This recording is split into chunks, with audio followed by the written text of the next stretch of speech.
लच क्लासेस अड्डा में आपका स्वागत है दोस्तों। ठीक है, नमस्कार दोस्तों। अगर आप हमारे चैनल पर नए जुड़े हैं तो प्लीज़ हमारे चैनल को सब्सक्राइब कर लें और बेल आइकन को दबाना ना भूलें ताकि आने वाले हर एक वीडियो का नोटिफिकेशन मिलता रहे। हमारी चैनल का नाम है लक्स क्लासेस अड्डा। अगर हमारे चैनल पर आप जुड़े रहते हैं तो आपको सफलता जल्द से जल्द मिलेंगे दोस्तों। आइए दोस्तों, हम आज कुछ सौरमंडल के बारे में जानेंगे। उससे पहले थोड़ा बहुत हम जान लेते हैं मंदाकिनी के बारे में, उसके बाद पढ़ेंगे सौरमंडल के बारे में। ठीक है दोस्तों, तो चलो दोस्तों हम शुरू करते हैं, है ना। मंदाकिनी के बारे में, आखिर मंदाकिनी कहते हैं किसे?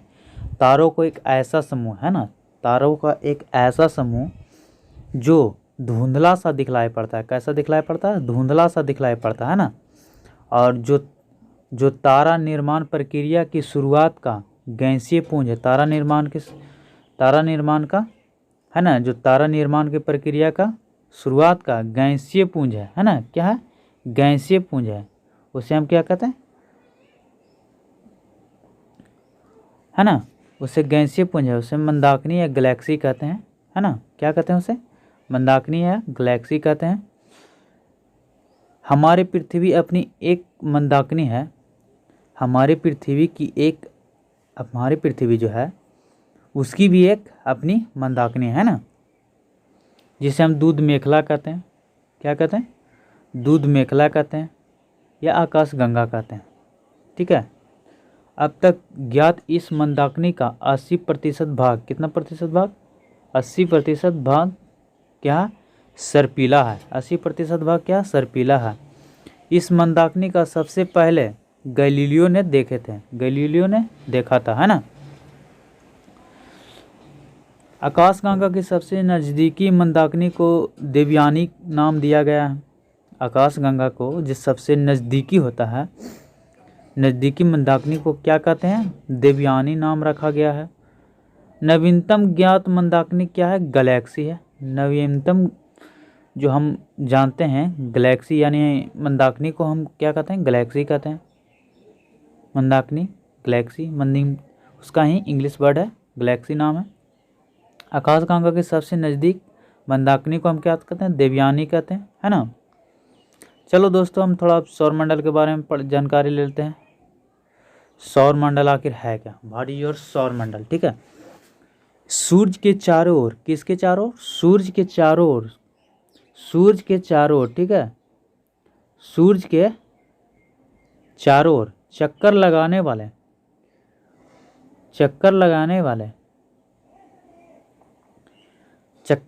वाले विभिन्न ग्रहों जैसे क्षुद्र ग्रहों, धूमकेतुओं, उल्कापिंडों तथा अन्य आकाशीय पिंडों के समूह को क्या कहते हैं? सौरमंडल कहते हैं। क्या कहते हैं उसे? सौरमंडल। अब चलो हम सूर्य के बारे में जानकारी कर लेते हैं थोड़ा बहुत, है ना। आखिर सूर्य है क्या? सूर्य सौरमंडल का प्रधान है। क्या है? सौरमंडल का प्रधान है, क्या है ना। यह हमारी मंदाकिनी दूध मेखला के केंद्र से लगभग 30,000, कितना? 30,000 प्रकाश वर्ष की दूरी पर एक कोने में स्थित है। क्या? एक कोने में स्थित है ना। सूर्य अपने अक्ष पर पूर्व से पश्चिम को घूमता है। सूर्य जो है अपने अक्ष पर पूर्व से पश्चिम की ओर घूमता है। ठीक है, अपने अक्ष पर इस तरह से एक कलम रख लो और उसका एक पूर्व से पश्चिम की ओर घुलाओ, अपने अक्ष पर वो घूमता है। ठीक है, अपने अक्ष पर पूर्व से पश्चिम की ओर घूमता है। ठीक है, इसका मध्य भाग, जो जिस जगह से सूर्य है, इसका जो मध्य भाग है ना, ये मध्य भाग जो है 25 दिनों में, कितना दिनों में?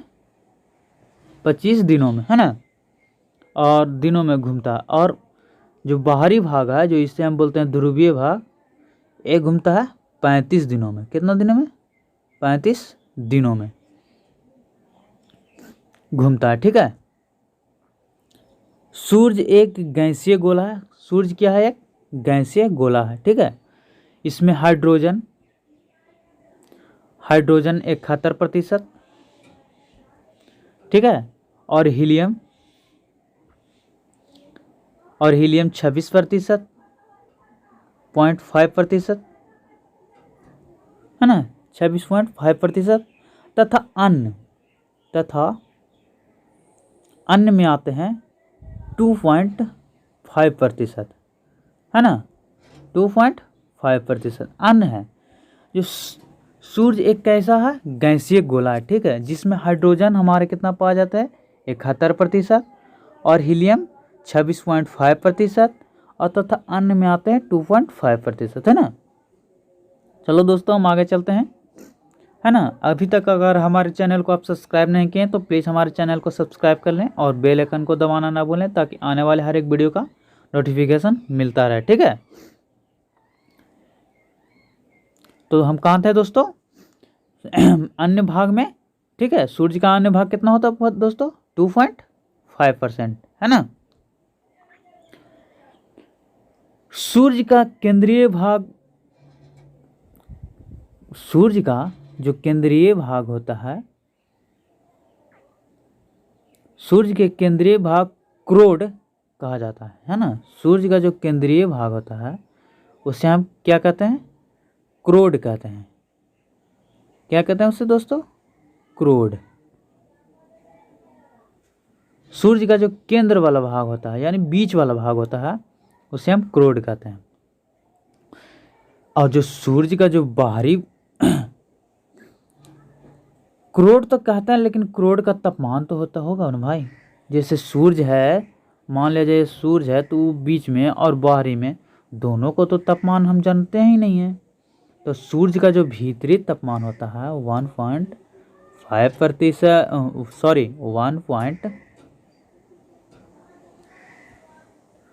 1.5 गुने 10⁻7 सेल्सियस होता है। सूर्य का जो भीतरी तापमान होता है ना, यानी बीच का तापमान।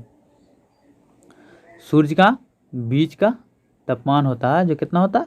1.5 गुने 10⁻7 सेल्सियस होता है। क्या होता है? 7 सेल्सियस होता है। और तो बाहरी तापमान तो भी होता है। जब मान लिया जाओ किसी भी चीज़ का अगर अंदर का तापमान है, तो अंदर का तापमान हम ज्ञात कर रहे हैं, तो उसका बाहरी तापमान तो भी पता होना चाहिए ना। तो उसका बाहरी तापमान होता है 6000 सेल्सियस होता है। कितना होता है? 6000 सेल्सियस होता है। किसका? सूर्य का बाहरी तापमान होता है। किसका तापमान होता है? सूर्य का बाहरी तापमान होता है ना। ठीक है दोस्तों, आगे चलते हैं। ठीक है, हैंगबेथ किसने?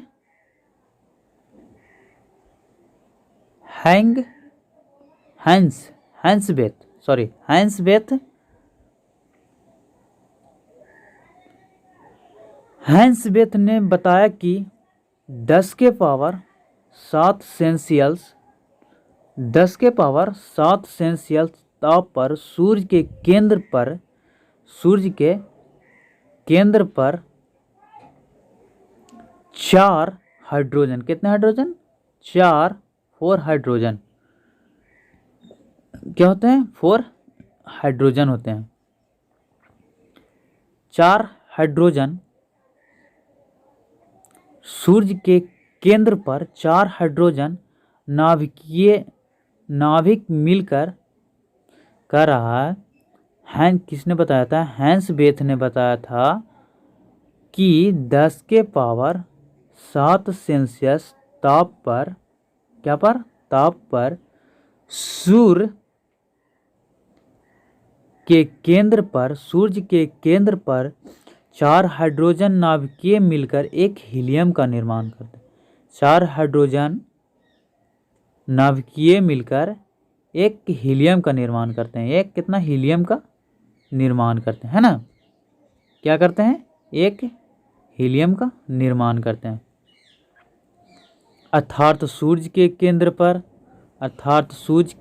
पर नाभिकीय संलयन होता है। क्या होता है? सूर्य के केंद्र पर क्या दोस्तों, हर एक तो एग्जाम में आता है कि सूर्य के केंद्र पर क्या होता है, तो नाभिकीय संलयन होता है। क्या होता है? सूर्य के केंद्र पर क्या होता है? नाभिकीय संलयन होता है, जो कि सूर्य का ऊर्जा का स्रोत है। किसका स्रोत है? और इस तरह से भी क्वेश्चन आता है कि अगर सूर्य के केंद्र पर नाभिकीय संलयन होता है किसके कारण? किसके कारण? तो ऊर्जा के कारण होता है ना। सूर्य के केंद्र पर नाभिकीय संलयन होता है तो किसके कारण होता है? तो ऊर्जा के कारण होता है ना दोस्तों, ऊर्जा के कारण होता है। और सूर्य का जो सूर्य है उसका दीप्तमान सतह को प्रकाश मंडल कहते हैं। सूर्य का जो दीप्तमान होता है, दीप्तमान सतह होता है, ये सूर्य है। ठीक है दोस्तों, सूर्य का जो दीप्तमान है, इससे जो प्रकाश निकलता है, दीप्त जो सतह होता है उसके प्रकाश मंडल कहते हैं। सूर्य से जो निकलता है ना प्रकाश मंडल, हाँ दोस्तों, प्रकाश मंडल, प्रकाश मंडल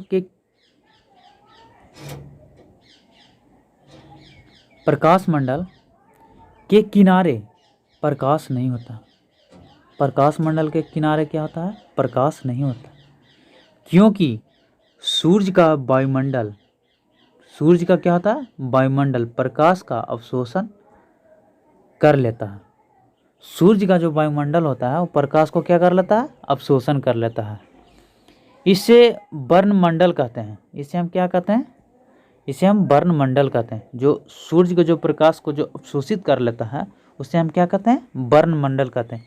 यह लाल रंग का होता है। लाल रंग का कौन होता है दोस्तों? एक गेस कीजिएगा, लाल रंग का क्या होता है? सूर्य होता है, सूर्य होता है ना। सूर्य ग्रहण है ना, सूर्य ग्रहण के समय सूर्य के दिखलाई देने वाले भाग को क्या कहते हैं? क्रियोटस कहते हैं। सूर्य क्रियोटस कहते हैं, है ना दोस्तों। जब सूर्य ग्रहण लगता है तो उस समय जो सूर्य का जब सूर्य है, अब इसका जो सूर्य ग्रहण लगता है, सूर्य ग्रहण आखिर लगता है कैसे भाई? तो सूर्य और पृथ्वी के बीच में जब चंद्रमा आ जाता है तो सूर्य ग्रहण लगता है ना। सूर्य ग्रहण लगता है कैसे दोस्तों? जब ये सूर्य है और पृथ्वी है, पृथ्वी के बीच में चंद्रमा आ जाता है। क्या आ जाता है? चंद्रमा आ जाता है, तो क्या लगता है? सूर्य ग्रहण। इसका जो कुछ भाग धरती से अगर दिखलाई पड़ता है, कुछ भी भाग, तो उसे हम क्रियोटस कहते हैं। क्या कहते हैं? क्रियोटस। इंग्लिश में उसे हम कोरोना कहते हैं, है ना। सूर्य क्रियोटस एक्सरे किरण उत्सर्जित करता है। क्या करता है? एक्सरे किरण उत्सर्जित करता है। एक्सरे किरण उत्सर्जित करता है। कौन सा किरण उत्सर्जित करता है? एक्सरे किरण उत्सर्जित करता है ना दोस्तों।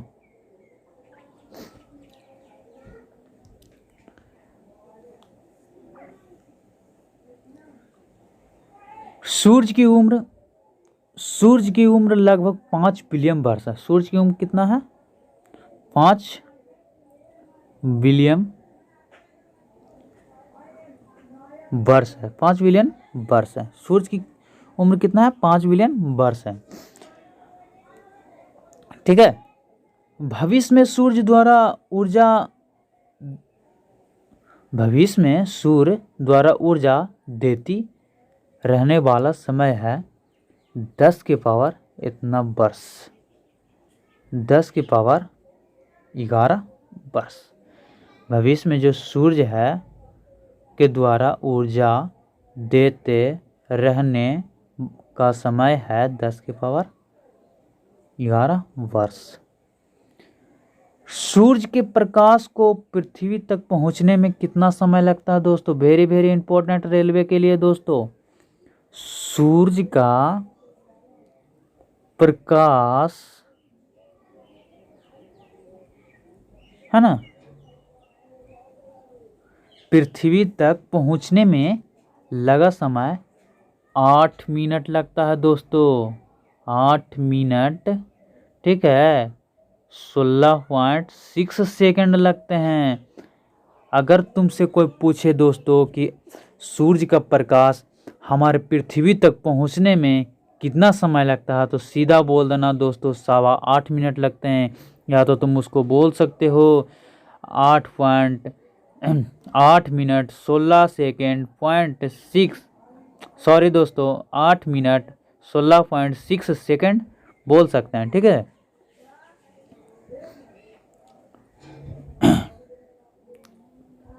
चलो दोस्तों और आगे पढ़ते हैं सूरज के ही बारे में। ठीक है, सूरज के बारे में थोड़ा बहुत और जानकारी है ले लेते हैं, उसके बाद हम चलेंगे ग्रहों के बारे में। ठीक है, जो ग्रह है, क्षुद्र ग्रह, उल्टा ग्रह, ये सब जो ग्रह थे ना, जो सूरज की ओर चारों ओर चक्कर लगाते रहते हैं, उनके बारे में फिर जानकारी लेंगे। और इस जो अभी हम पढ़े हैं वर्तमान में दोस्तों, उसके बारे में कुछ ऑब्जेक्टिव भी जान लेंगे। हमारा उद्देश्य है दोस्तों अभी पढ़िए और अभी याद कीजिए, बाद में इसको देखने की ज़रूरत नहीं है दोस्तों। अभी पढ़ें तो अभी ये याद हो जाना चाहिए दोस्तों, है ना। ऑरोरा बोरियालिस और एस्टोरा ओलियालिस, ये सब दोस्तों ये सब एग्जाम में पूछते नहीं हैं। ठीक है दोस्तों, सूरज का व्यास है ना, सूरज का व्यास 13,92,000 किलोमीटर है। किलोमीटर है ना। सूरज का व्यास क्या है, व्यास पूछता है दोस्तों, ये ध्यान में रखिएगा, वो नहीं क्वेश्चन पूछता, लेकिन ये व्यास पूछता है। वेरी वेरी इंपॉर्टेंट, इसको कर लीजिएगा, नोट कर लीजिएगा इसे। सूरज का व्यास जो होता है 13 लाख होता है। ठीक है, सूरज का व्यास कितना होता है, 13,92,000 किलोमीटर होता है। ठीक है, और पृथ्वी के व्यास का लगभग 110 गुना है। कितना गुना है, 110 गुना है। इसका क्वेश्चन ऐसे आता है दोस्तों, सूरज का व्यास कितना है, 13,92,000 किलोमीटर। एक क्वेश्चन हुआ दोस्तों, सूरज का व्यास पृथ्वी के व्यास से कितना गुना अधिक है, तो 110 गुना अधिक है। कितना गुना अधिक है, 110 गुना अधिक है। ऑप्शन में दिया हो रहेगा 110 गुना, 120 गुना, 100 गुना, 190 गुना, ऐसे दिया हो रहा था दोस्तों। सूरज हमारे पृथ्वी से, सूरज जो है, सूर्य हमारे पृथ्वी से लगभग 13 लाख गुना बड़ा है। कितना गुना बड़ा है, 13 लाख। सूरज हमारे पृथ्वी से 13 लाख गुना बड़ा है। और पृथ्वी को सूर्य ताप का, पृथ्वी जो है सूर्य ताप का 2 अरबा भाग मिलता है। कितना भाग मिलता है, जो पृथ्वी पर जो सूर्य का जो ताप आता है, ये जो सूर्य है उसका जो ताप आता है, इसका एकदम एक कण का आता है। एक मान लीजिए कण, जो कण होता है ना, उसका कण का आता है। ठीक है दोस्तों, 2 अरब भाग आता है ना। सौर मंडल के पिंडों है ना।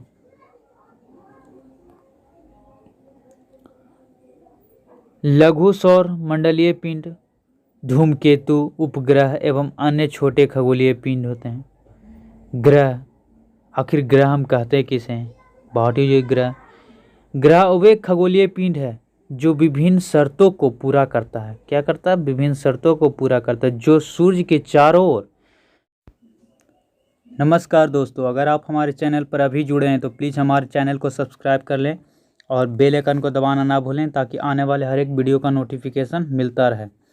हम लोग सौर मंडल पढ़ रहे थे दोस्तों, आज उसके बारे में कुछ ऑब्जेक्टिव के बारे में जानकारी लेंगे दोस्तों। हमने आपको बताया था दोस्तों कि अगर आप हमारे चैनल पर लक्ष्य क्लास में जुड़ते हैं तो आप अभी पढ़िए और अभी याद करके जाइए, इसको फिर से देखने की ज़रूरत नहीं है दोस्तों। ठीक है, तो हम सौर मंडल में थोड़ा ऑब्जेक्टिव देख लेते हैं। सौर मंडल हम पढ़ रहे थे तो उसी में हम ऑब्जेक्टिव देख लेते हैं। पहला क्वेश्चन है दोस्तों, सौर प्रणाली का खोज किसने की थी। दोस्तों आपका टाइम चालू होता है, अब आप लोग को बताना है सौर प्रणाली का खोज किसने की थी। ठीक है, तो कॉपर्निकस ने की थी दोस्तों, है ना। सौर प्रणाली का खोज किसने किए थे? कोपर्निकस ने, है ना दोस्तों। फास्ट बताइएगा, कोपर्निकस ने किए थे। ठीक है दोस्तों, अगला क्वेश्चन पर हम चलते हैं। सूर्य के चारों ओर घूमने वाले खगोलीय पिंड को क्या कहते हैं? फिर से एक बार बोल देते हैं दोस्तों। सूर्य के चारों ओर घूमने वाले खगोलीय पिंड को, मतलब कि यह सूर्य है, ठीक है दोस्तों। सूर्य के चारों ओर घूमने वाले खगोलीय पिंडों को क्या कहते हैं? तो बताइएगा दोस्तों, हम ये आप लोग को बता चुके हैं। सूर्य की परिक्रमा कौन कौन करते हैं? सब ग्रह करते हैं, यानी खगोलीय पिंड को क्या कहते हैं? ग्रह कहते हैं। ठीक है दोस्तों, ये सब क्वेश्चन हम पढ़ाए हुए हैं दोस्तों। अगर आप पढ़ाए हुए क्वेश्चन को अगर नहीं मानते हैं तो ये आपकी गलती है दोस्तों। ठीक है, अब हम यही चाहते हैं कि आप हमारे चैनल से जुड़े रहें, ठीक है, और ध्यान दें ताकि आने वाले हर एक वीडियो का नोटिफिकेशन मिलता रहे। ठीक है, चलो दोस्तों अगला क्वेश्चन पर हम चलते हैं। किसी ग्रह के चारों ओर परिक्रमा करने वाले, फिर से पढ़ते हैं दोस्तों, किसी ग्रह के चारों ओर परिक्रमा करने वाले छोटे छोटे आकाशीय पिंड को क्या कहते हैं? मान लिया जाए किसी ग्रह है, ठीक है दोस्तों, किसी ग्रह के चारों ओर, हम लोग जानते हैं दोस्तों सूर्य के चारों ओर कौन कौन घूमते हैं? सब ग्रह घूमते हैं, क्षुद्र ग्रह, उल्टा पिंड, ये सब घूमते हैं। तो बोल रहा है किसी ग्रह के चारों ओर परिक्रमा, मान लिया जाए एक ग्रह है, इसके चारों ओर परिक्रमा करने वाले, ग्रह के चारों ओर, ठीक है, सूर्य है, सूर्य के इधर एक ग्रह हो गया, इसके चारों ओर परिक्रमा करने वाले छोटे छोटे आकाशीय पिंड को क्या कहते हैं दोस्तों? ठीक है, छोटे छोटे आकाशीय पिंड को हम क्या कहते हैं दोस्तों?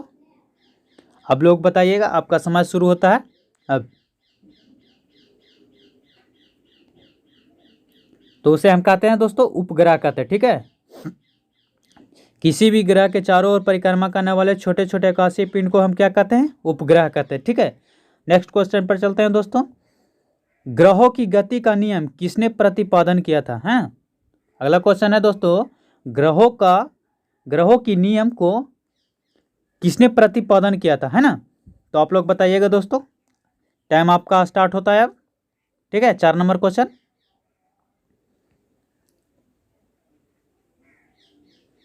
किसने प्रतिपादन किया था? तो केपलर ने किए थे दोस्तों। ग्रहों के नियम का प्रतिपादन किसने किए थे? तो केपलर ने किए थे। चलो दोस्तों अगला क्वेश्चन चलते हैं हम। सौरमंडल में कुल कितने ग्रह हैं? दोस्तों ये लोग हम पढ़ा चुके हैं, आप लोग बताइएगा जरूर, कमेंट में बताते रहिएगा। सौरमंडल में कुल कितने ग्रह हैं? ठीक है दोस्तों, आप लोग बताइएगा दोस्तों। तो हम बताए थे दोस्तों, वर्तमान में अभी 8 ग्रह हैं। ठीक है, और इससे पूर्व जो ग्रह थे हमारे, कुल कितने ग्रह थे? 9 ग्रह थे। प्लूटो को हटा दिया गया है, प्लूटो को 9वां ग्रह से हटा दिया गया है दोस्तों, किस ग्रहों के श्रेणी से। ठीक है दोस्तों, चलिए दोस्तों नेक्स्ट क्वेश्चन पर चलते हैं। ठीक है, सूर्य से बढ़ती दूरी के अनुसार ग्रहों का नियम, सूर्य से बढ़ती दूरी के अनुसार ग्रहों का निम्न में से कौन सा क्रम सही है? ठीक है, बताइएगा दोस्तों। जो सूर्य है, मान लीजिए सूर्य है, इससे कह रहा है बढ़ती दूरी के अनुसार सूर्य के बाद कौन से ग्रह आते हैं। हम लोग बताए थे ना दोस्तों, हमारे सूर्य 8 ग्रह हैं। ठीक है, कुल कितने ग्रह हैं? 8 ग्रह हैं। ठीक है, और उसके जो बढ़ती दूरी को क्रमबद्ध सजाने के लिए बोल रहा है दोस्तों, है ना। ठीक है, ऐसे छोटे छोटे छोटे छोटे 8 ग्रह हैं। ठीक है, 8 ग्रह, तो वो बोल रहा है बढ़ते क्रम में सजाते हुए बोल रहा है। ठीक है दोस्तों, तो आप लोग का टाइम स्टार्ट हुआ है दोस्तों। ये सब क्वेश्चन मैंने रिपीट करा दिया है दोस्तों, ये जो टीम में है, सिर्फ आप लोग को ये सब बताना है पहले, उसके बाद हम बताएंगे दोस्तों।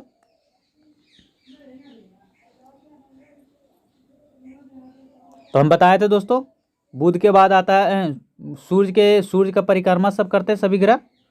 ठीक है, तो इसके बाद बुध आता है सबसे फर्स्ट नंबर में। ठीक है, फिर शुक्र आता है। ठीक है, फिर पृथ्वी आता है, फिर मंगल आता है। इसी तरह से 8 ग्रह आते हैं दोस्तों। तो हमारा पहला आंसर हो जाएगा इसका। ठीक है दोस्तों, नेक्स्ट क्वेश्चन पर चलते हैं हम लोग। ठीक है, पृथ्वी से बढ़ती दूरी के अनुसार ग्रहों का नियम निम्न में से कौन सा क्रम सही है? कह रहा है पृथ्वी से, देखिए ध्यान दीजिएगा दोस्तों, हमारे यहाँ सूर्य है। ठीक है, सूर्य है, और यहाँ पर बुध है, ठीक है, यहाँ पर शुक्र है, यहाँ पर पृथ्वी है, ठीक है। तो कह रहा है पृथ्वी से बढ़ती दूरी के अनुसार ग्रहों का नियम निम्न में से कौन सा क्रम सही है ना। ये तो हमारा बुध हो गया दोस्तों, ये शुक्र हो गया, ठीक है, यहाँ पर अब पृथ्वी आ जाता है, ठीक है। और इसके बाद जो कह रहा है बढ़ते क्रम में सजाने के लिए बोल रहा है ना ग्रहों को, ठीक है। तो पृथ्वी के बाद कौन से आते हैं दोस्तों, आप लोग बताइएगा। हम लोग बता चुके हैं, ठीक है, हम बता चुके हैं, अब जल्दी से बताइएगा।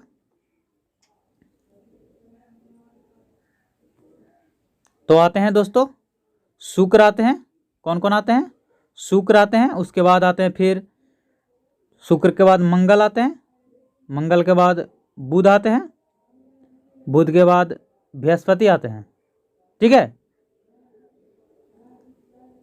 बढ़ती दूरी के अनुसार ग्रहों का नियम निम्न में से कौन सा है ना। तो हमारा बी नंबर सही हो जाएगा दोस्तों, ठीक है। नहीं समझे, कह रहा है यहाँ से देखो सूर्य है, ठीक है, यहाँ पर बुध आता है, उसके बाद शुक्र आता है, उसके बाद पृथ्वी आता है, उसके बाद मंगल आता है, ठीक है। तो यहाँ पर कह रहा है पृथ्वी से बढ़ती दूरी के अनुसार ग्रहों का निम्न में से कौन सा क्रम सही है, ठीक है। तो यहाँ पर देखेंगे पहला मंगल है, शुक्र है, फिर बुध है ना, फिर बृहस्पति है, ठीक है। ये जैसे तैसे है दोस्तों, ठीक है, ठीक है दोस्तों। तो हमारा बी नंबर सही हो जाएगा। फिर अगला क्वेश्चन चलेंगे दोस्तों, 8वां क्वेश्चन। आकार के अनुसार, ठीक है, आकार के अनुसार सौरमंडल के ग्रहों का अवरोही क्रम में सजाएं, ठीक है। कर आकार के अनुसार यानी बड़ा, ठीक है, आकार के अनुसार ग्रहों को सजाना है, ठीक है दोस्तों। सबसे बड़ा हमारा कौन सा ग्रह है दोस्तों, हम बता चुके हैं बृहस्पति, उसके बाद आता है शनि, ठीक है दोस्तों। पहले आप लोग बताएंगे, शनि आता है, फिर अरुण आता है, ठीक है, फिर अरुण के बाद वरुण आता है, उसके बाद पृथ्वी आता है, ठीक है, उसके बाद शुक्र आता है, उसके बाद मंगल आता है, उसके बाद बुध आता है। ये दोस्तों हम लोग पढ़ा चुके हैं पहले भी, ठीक है। 8 ग्रह हैं, गिन लीजिए दोस्तों, ठीक है। बृहस्पति हो गया, शनि हो गया, ठीक है, अरुण हो गया, वरुण हो गया, पृथ्वी हो गया, शुक्र हो गया, मंगल हो गया, बुध हो गया, ठीक है। 1 2 3 4 5 6 7 8 8 200, कुल कितने ग्रह हुए हैं दोस्त, 8 ग्रह हुए हैं, ठीक है। नेक्स्ट क्वेश्चन पर चलेंगे, ठीक है दोस्तों। अगला क्वेश्चन पर चलेंगे, निम्न में से कौन सौर मंडल का भाग नहीं है, ठीक है। पूछ रहा है निम्न में से कौन सा ग्रह जो है सौर मंडल का भाग नहीं है, माने सौर मंडल का ये भाग नहीं है। निम्न में से उल्का पिंड, क्षुद्र ग्रह, ये सब जो हमारे जो है सूर्य के सौर मंडल का ही प्रणाली है। जैसे सूर्य हम लोग पढ़ाए तो बताए थे दोस्तों, सौर मंडल के प्रणाली में उल्का पिंड, क्षुद्र ग्रह, धूमकेतु, ये सब सौर मंडल के प्रणाली में आते हैं, ठीक है। तो इसमें पूछ रहा है क्वेश्चन में, निम्न में से कौन सा सौर मंडल का भाग नहीं है, वो सौर मंडल का प्राणी नहीं है, ठीक है। तो क्षुद्र ग्रह, धूमकेतु ग्रह और निहारिका, ठीक है। लास्ट क्वेश्चन है निहारिका, लास्ट ऑप्शन है निहारिका, ठीक है। तो आप बताएंगे दोस्तों इनमें से कौन से होंगे, ठीक है। तो बताया था दोस्तों क्षुद्र ग्रह, धूमकेतु, उल्का पिंडो एवं ग्रह, ये सब जो सौरमंडल का ही प्रणाली है, लेकिन निहारिका नहीं है, ठीक है। क्षुद्र ग्रह हो गया हमारे, धूमकेतु भी बताए थे, और ग्रह में हम लोग जो पढ़ते हैं 8 ग्रह होते हैं, ठीक है, ये सब आते हैं, ठीक है दोस्तों, ठीक है। नेक्स्ट क्वेश्चन पर हम लोग चलते हैं, ठीक है।